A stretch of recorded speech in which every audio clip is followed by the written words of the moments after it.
Well, hey, welcome to the Real Growth, Real Stories podcast. I'm Ryan Jones. This is going to be a part 2 of Throttle, Triggers, and Faith with Tony Tarell. Finally said it right this time. Let's go.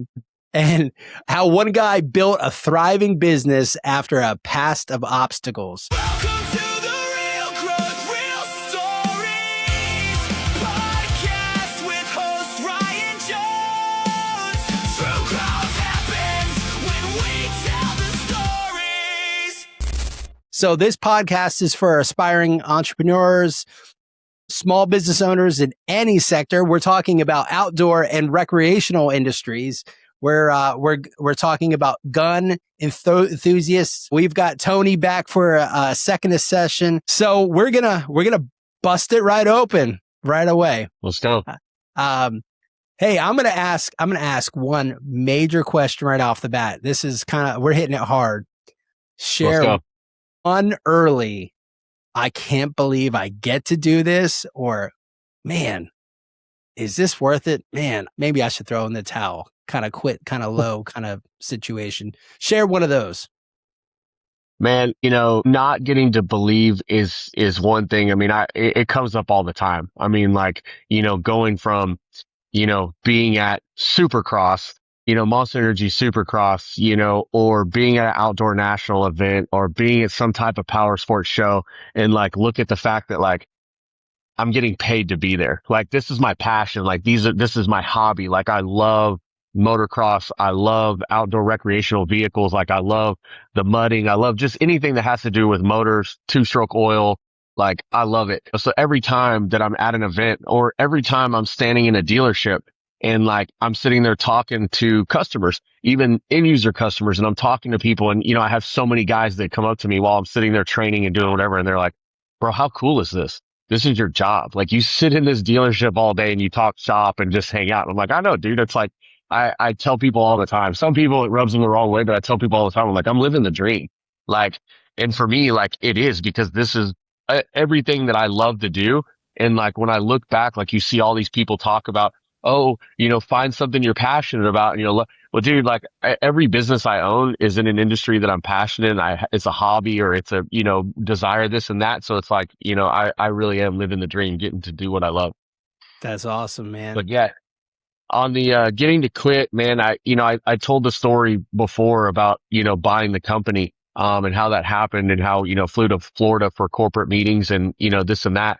Well, this has been 2 years of me doing everything. Like, I was sales, customer service, I was, marketing, I was all this stuff, and, constantly answering every phone call. Like, I'm doing everything. And I just felt like it wasn't going. And literally I think it was probably 2 weeks before our corporate meetings, I was telling my wife, I was like, I want to quit.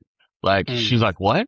And I was like, I want to go back to the dealership. I'll just go back to a dealership. She's like, but you hate it in a dealership. Like, you're working, 6 days a week. Like, you're working on Saturdays. Like, you're there from open to close. And I was like, I know, but I just can't do this anymore. Like, I don't feel like it's going anywhere. Like, I don't feel like, this is going the direction I want to go. And she was like, well, you need to pray about it. Like, let's pray about it. And so it's like, I pray about it, and I hear God telling me, just hang on, Like, it's going to get better. And then I think it was 2 weeks, a couple weeks later was when I flew out there for corporate. And then that's when the whole buyout of the company happened, and for the first, 5 years that I owned it, I was still doing everything. But, when you're doing everything and you own it, like, you own 100%, and it's not like you're doing everything just for the crumbs that kind of fall off the table, like, you're getting it all, then it's like, hey, dude, I don't mind doing everything. Yeah. There's something about having skin in the game. You know what I mean? Yeah. Yeah. You're putting skin in the game, and nobody puts the skin in the game like somebody who owns a business. Or man, they've like, I did the same thing, traveled across the country, revitalized the church. And man, you want to talk about like literally moving 3,000 miles. That's some skin in the game. Yeah. Yeah. Yeah. It better work. Or I'm cooked. Right. Yeah. And, when God tells you to do something, it sometimes looks real different, right? Like, you're like, man, this don't make any sense. And you get lots of people that'll say, no, that doesn't make any sense. And more than anything, if you believe in something, you believe that you've been called to do something, like you don't let anybody talk you out of it. And sometimes it just feels stupid and people look at you like you've got 3 heads. That's fine. Yeah.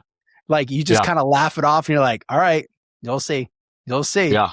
And then if God's told you to do something and you do it, the obedience is, and like the reward afterwards is like, I don't even know if there's words to put to something like that when you Right. see like what God's done. So yeah, man, that's awesome. You know, he, you know, in the last session, you were talking about how like you literally got the company for $1. You assumed some debt, but man, I tell you what, the win was so much further than that. You said what, you paid off the debt in the first year? Yeah. That's Yeah. wild. That's wild. That's Yeah. how you know it is a God thing. It's exactly Right. how you know it's a Yeah. God thing. Yeah. Because it wouldn't make, it Yep. doesn't make sense. Never No. makes sense.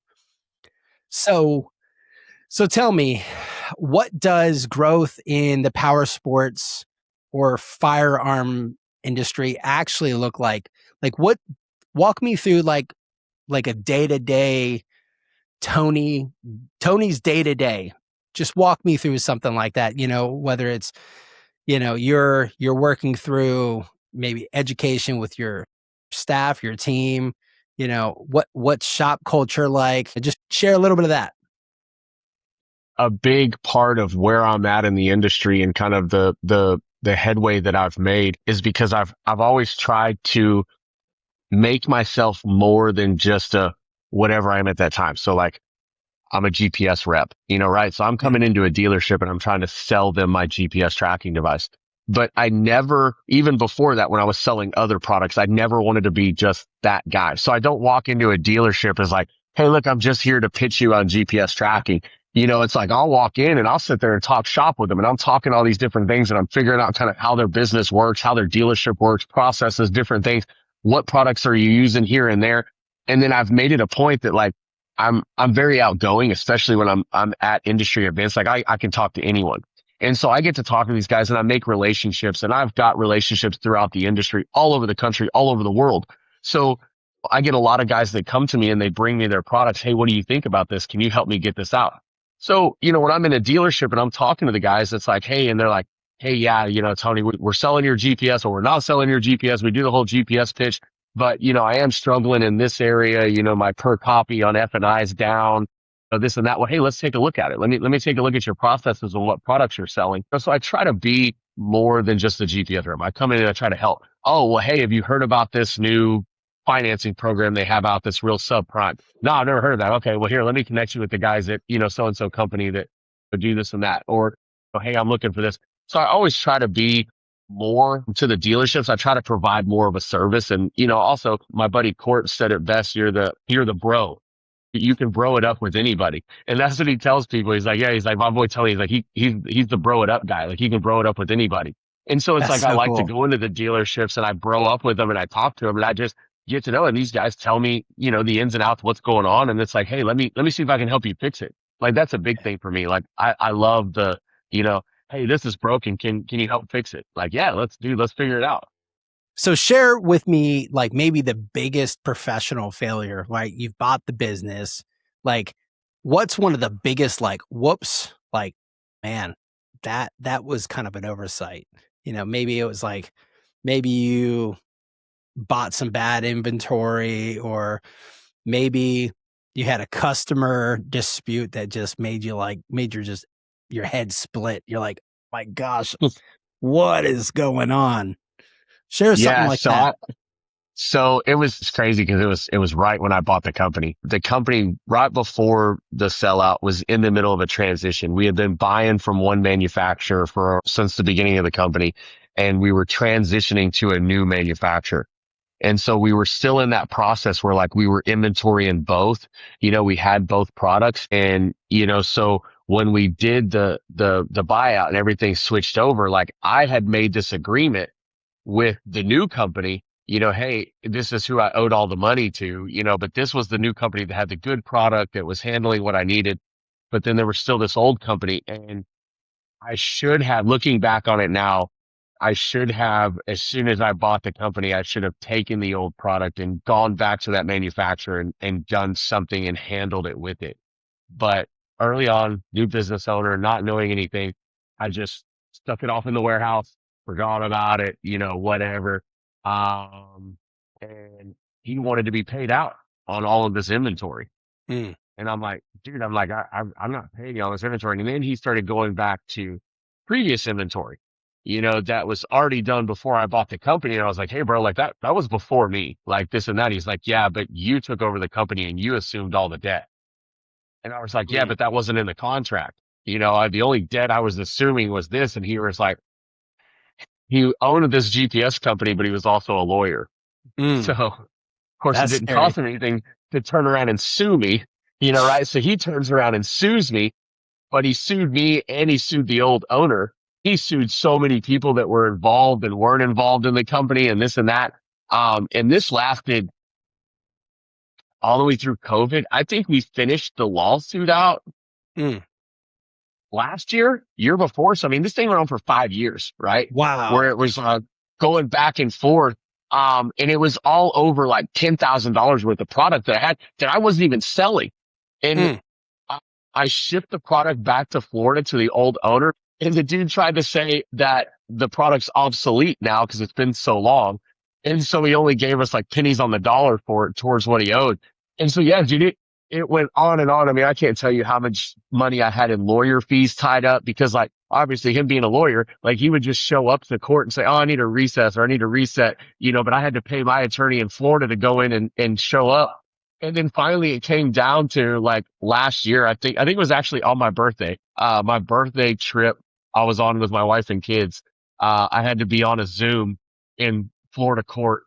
And they got it all settled. And I think I ended up paying him like $5,000. Right, bro? That was all it ended up being. And I'm like, dude, I spent double that in lawyer fees and all this other stuff. And I spent all this other money leading up to it. It was like this, we could have just settled out for this 5 years ago and been done with it. But yeah, dude, it drug so much and made such a just big ordeal. It was crazy.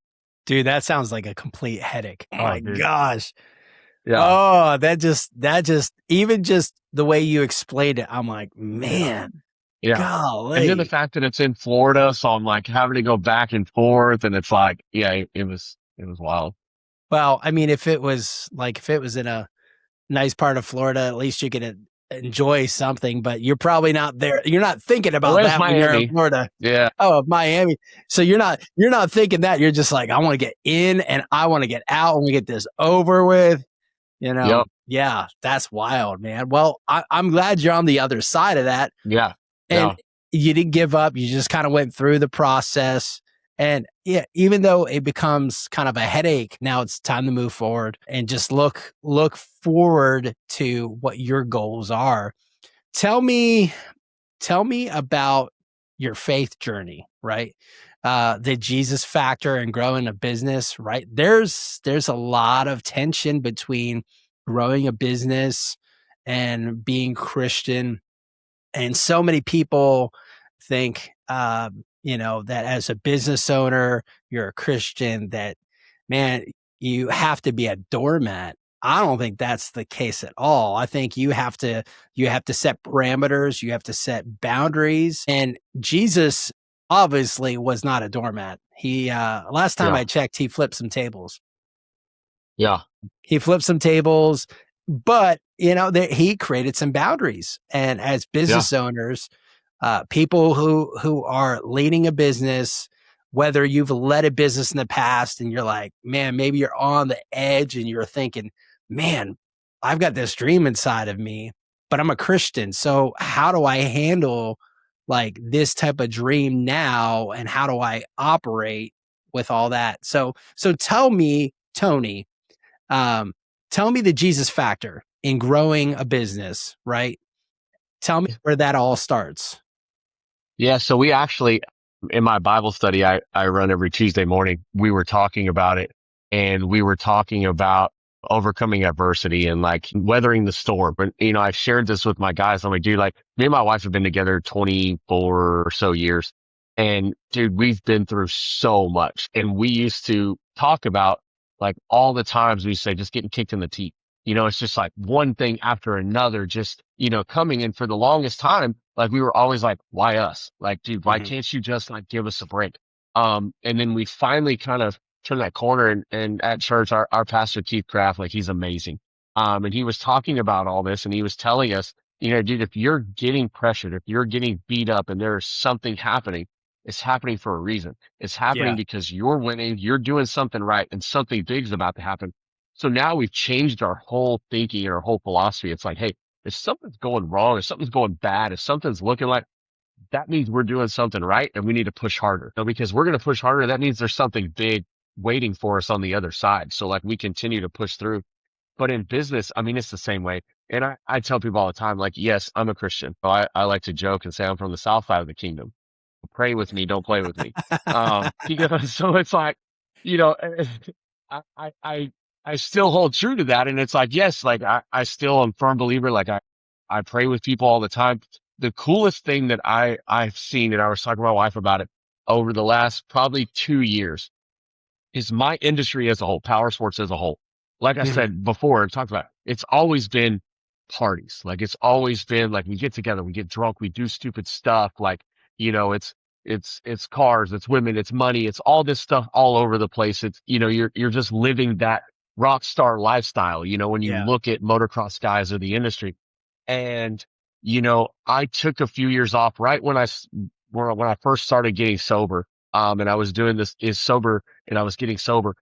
I cut off all industry events. Like I just wasn't going. And I'm like, because I know, like they used to joke and they used to say going out with Tony was running with the devil because like there was no telling what I was going to get us into, how much drinking we were going to do, what all was going to happen. So it was always like, if you made it through a night with Tony, like you made it through, like you were big things. And so like I had that to like just stop going to events. And I took a few years off and then it was like got myself in shape, like was working out all the time, came back and it's like started showing up to events, and I was still kind of, timid around these guys. So these guys, these dudes I partied with for 20 years, right? And now I'm like, yeah, dude, I don't drink, and a lot of them were really cool about it. I slowly started working into there. Well, now in the past probably 2 years, I've been real open about my faith, my background. I didn't let anybody know that I was a felon, that I had been to prison. Like, I didn't think like in my business world, like they needed to know this type of stuff, because it's like, they're going to do business with a felon, this and that. I've started being more open, especially on social media, like being more open about my faith, telling people that I'm praying for them, and then posting my story and posting what I've been through and talking about being a 3-time felon and now owning a business and all the stuff that I'm doing. And, we're fostering children and, I'm going through all this stuff. And I see it now that like there's more and more guys that are coming out in my industry that are reaching out to me like, hey bro, like I love what you're doing. Like I love, how you're open about your faith and like you're praying, and they come up to me at shows and it's like, we're praying together at different events, and doing things like that, that it's just been a whirlwind that I never thought would happen. Where like, we had our men's camp, our men's group. Like I told you, we have over 400 men that meet every Saturday at Elevate Life Church. So and every cool. year we do a camp. And it's warrior camp and we get together and, but we're praying for each other. We're sitting around the fire at night and, men are being vulnerable. They're, giving away addiction. I had guys, dude, I had this dude, from church that probably 5 years ago at camp, maybe 4 years ago at camp, I said my testimony, told my testimony, and he got up around the fire and we were metaphorically throwing stuff into the fire, right? He stood up and was like metaphorically threw his addiction in the fire. And was like, guys, like, I want you guys to know that I've been a high functioning addict for the last 3 years, almost 4 years. And he goes, the 2 days so far that we've been here, this is the first 2 days consecutively that I've been sober in almost 4 years. Wow. And he was like, Tony, thanks to you and like your testimony and he was like, I'm going to continue to be sober. And Ryan, still to this day, I see him at church. Like I saw him Sunday, he was serving in the bookstore. And as I come by, he like hugs me, gives me a hug, and he tells me how many days he's at. He's still racking it up. And he's like, Tony, I'm, how many days I'm at, sober, like thanks to you, like I love you and this and that. But that's the way it's kind of been in the industry too. After camp, I had dudes from across the country in my power sports industry reaching out to me saying, hey dude, I love this event. Like I love the brotherhood. I love what y'all are doing. He was like, I wish my church did this. And I'm like, hey dude, I'm like, fly in next year. And they're like, what? I'm like, hey dude, like we bring 300 men from our group, but we leave 50 to 60 beds available for new guys or whatever that want to come in and want to experience it. So I'm like, dude, fly in and you can drive down with us and we'll go do it. So I've got like 4 or 5 guys in my industry that are now talking about flying in, just for my Christian, men's camp, that I never thought that would be something, in my industry that would be happening. Dude, that's so cool. That's so cool. So how has walking with Christ changed the way you ran your business? Like the integrity? How is it when you see other companies doing the same thing? Like this is a big one, right? Because a lot of times you're in an industry and there's somebody doing something and they may even see exactly what you're doing and they may even copy it, right? Or try to copy it and manufacture it very similar. How do you handle that type of thing without getting to a place of like jealousy and wanting to like just run them off the road? Yeah. I mean, it's, I see it a lot. One thing that my faith has really helped me out in my company is leading my company in a faith-based way, but then doing money God's way. Yeah. That's been a real big thing. I'm tithing the 10% that comes into my business, tithing on that before I pay myself, because my business is what's, God's blessing, God's opening up the windows of heaven on my business. And like we pray every morning and every night, it's like, God, bless us so that we can be a blessing to others, Right. and that's us. Like we want to bless other people. So running my business that way, as far as competition wise, like I always joke, and I tell guys, like when I do like a demo with somebody or I'm talking to somebody, they're like, hey, Tony, like who's your competition? Like what's your competition like? And I'm like, man, I really don't, see anybody as competition. And, it's like, there are some companies that do the same thing that I do. They don't provide the services that I provide. Right. So it's like, you're not only getting my product, my software, my hardware that I own, that I developed, that I built, with my own hands and all of this stuff, but you're getting me, so it's like, that extra service that I provide that nobody else does. And there's been a lot of times where I've had to be really faithful and somebody leaving or deciding that this wasn't the right product for them. And Yeah. even though I know it is and they don't know it at the time, like part of me wants to go push them. Be like, dude, you're an idiot. Like, listen to me. And, I'm like, you know what? And I'll just sit back and, it might be 6, 8 months later. One time it was a year, it took a full year them doing something else to realize that what they had over here was better. And then they come back to me, and they were like, hey, like this and that. So, being faithful has been something, especially in the last few years, that have really got me through a lot. That's so cool, man. I love that. I love your view on it. And it changes the way that you view when you have Christ in your heart and you're trying to do it the way that God wants you to do.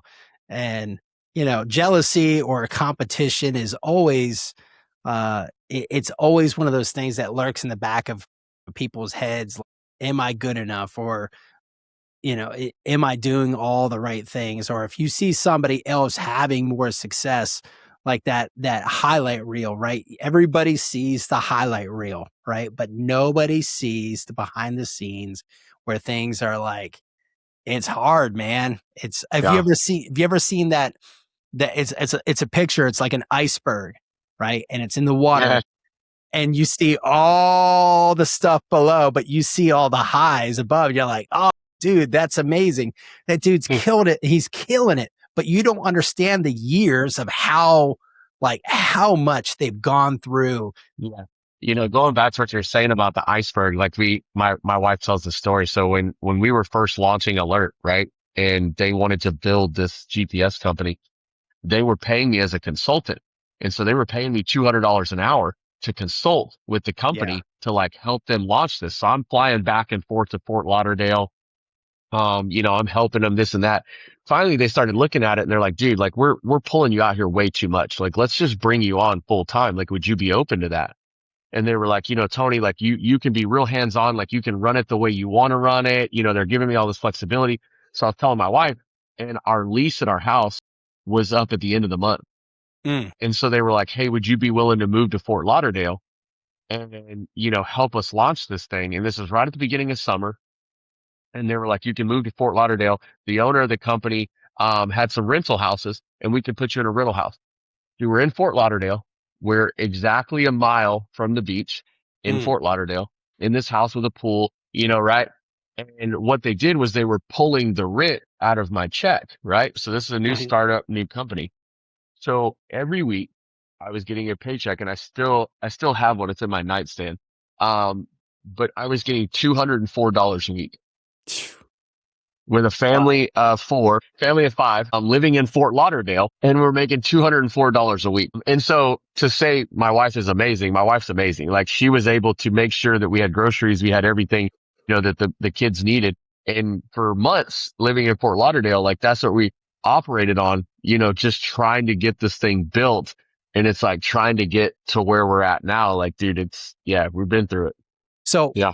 We're gonna start tying things up, but tell me a raw story of how you felt like stuck spiritually, like and professionally. Maybe a period of time on how maybe God used you to grow in both areas, like the part where you're like crying out to God, like I feel stuck, I can't feel you, or my business is not doing what I thought it was gonna do. Yeah. Yeah, I mean, I want to say it was maybe year 2 or 3, in owning my business, it just got to the point where like the money was great. Like I was making a ton of money. I had all this stuff. I was running ragged. I just didn't feel like it was all there. Like just something didn't feel right. And I was pouring everything I had into the business and I was just doing so much. I was trying to do 500 things at one time. And it was like trying to take all this stuff on. And spiritually, I was just like drained. It was like when you spend 5, 6, days a week, just running ragged from sun up, I was getting up at 5 a.m., 4:30, so that I could, have my devotional time. And then I was going to the gym at 5, back by 5:45 and I'm at my desk by 6, and it's like I'm running, all day till 6 or 7 o'clock at night, until it's like my wife's like, are you ever coming out of your office? Stuff like that. And it was just beating me up over it. I was praying about it and talking to my pastor about it. And that was when he told me, he's like, hey, dude, he's like, you got to get into a rhythm. He was like, you can't try to force this. Like, this is, God's putting this here, but you have to like sit back and you have to allow it to happen. Like, you can't force it. Like, you're trying to force it. You're up at 5, you're doing this, you're sitting in front of your desk. Dude, you got to, sit back, be faithful and let God do work. When he was talking to me, he's like, I don't ever set an alarm. It's like, unless like, I have to be up for Bible study. I have to be up early. It's like I'll set an alarm for that. Or our men's group, I go an hour early to our men's group so I can spend time with my guys. I set an alarm for that. But other than that, I don't set an alarm. It's like when I get up, we get up, and then we start our routine and we just kind of roll with that rhythm. And the routine has to be the same. It's like we get up in the morning. First thing we do is like we're holding hands, we're praying. We read our devotional or we read whatever we're reading at that time. We're reading that book and me and my wife, we have our time after we've prayed, after we've had our devotional, then we pick up our phones, but I've made it a point where my work phone doesn't get touched. Like it stays in my office, until after we've gone through our morning routine, 8, 9 o'clock, maybe, then I'll make my way into my office. But yeah, man, I was so thrown off and so just out of rhythm. And out of touch that I had to just bring it all back, and just try to keep it all together. And, that's actually blessed me in so many different ways that I never thought that I never thought was possible. I had a big distributor account that I'd been chasing for years, right? I'm talking, I've known these guys that own this distributorship. I've known them for 20 years and I've probably been chasing them to try to get them for 5 or 6 years, maybe longer than that. I'm like, every time I see them at events, we're texting about guns, this and that. Well, there was an event, a power sports finance summit or something that was happening in, North Carolina or Florida or something. And I planned on being there. And these guys were like, hey, we're going to be there. Like, let's get together. And I'm like, okay, cool. Well, then we started doing trips for our kids' birthdays. no longer about the presents, like it's about the memories. So That's instead of, right. giving a bunch of presents, let's take you on a trip and let's make memories. And so my son's like, well, I want to go to New York. I want to go do Boston and New York, for my birthday. And so the week that my wife had picked out that works was the same week of that show. I was like, okay, but my wife's like, well, we can't go that week because dad's got a show, this and that. I'm like, no, I'm not going to go to the show. Like, we're going to go. So I didn't go to the show. The last night that we were in New York, the distributor guy, calls me, or he texts me. He says, hey, you got a minute? And I'm like, yeah, text him back. And I was like sitting in the apartment, and he was like, hey, he's like, we're just leaving the Powersports Summit thing. He was like, I didn't see you here. And I was like, yeah, dude, you couldn't make it. He's like, yeah, bro. He's like, I had every GPS company here beating me up. And, they're giving me their pitch. Dude, I was like, I wanted to come. And I was like, I was going to be there. I was like, but it's my son's birthday. And we do this trip. We're trip for our kids' birthdays. And I chose family. And he sat there for a second. And I know this is a family podcast, but he was like, that's what I'm effing talking about. And he was like, this is why I want to do business with you. He's like, Tony, you got our business. He was like, send me over the contracts. He's like, on Monday. And he was like, and we'll get it done. And I'm like, Wow. oh yeah. Well, that's the thing. Like when you put your family first, man, that's so many people get it backwards, right? So they're like, and I even hear this like in my industry, right? Like your family, you have to build margin. Your family has to come first. And part of the reason why I stepped out of full-time pastoral ministry is because I got burned out, right?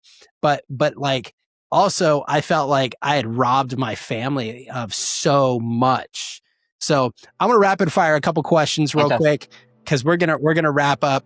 What's one book or podcast that leveled up your business, if there is? Yeah. So the book that really changed my life and helped with my business it's actually my pastor's book, Keith Craft, is Your Divine Fingerprint. So it's like, your fingerprint, your 1% that you bring, to whatever it is, and that's one thing that I've adapted in my business is obviously it's bringing my 1% to everything, so it's like, what can I provide, to these dealers and my customers that nobody else can provide. That's cool. What's a motto that you live by when regulations or cash flow or life in general, just as a business owner, just gets hard? What's a motto that you live by? Some of my guys, they always ask me, Tony, what's happening? How are you doing? Let's living the dream, baby. Hey, what is one last piece of advice as a business owner that you can give to our listeners? Man, I would say stay true to yourself. Stay true to who you are. Don't change who you are or how you do things or what you do for anybody, and stay faithful. And always remember that you're not going to be in that storm for forever. It too shall pass.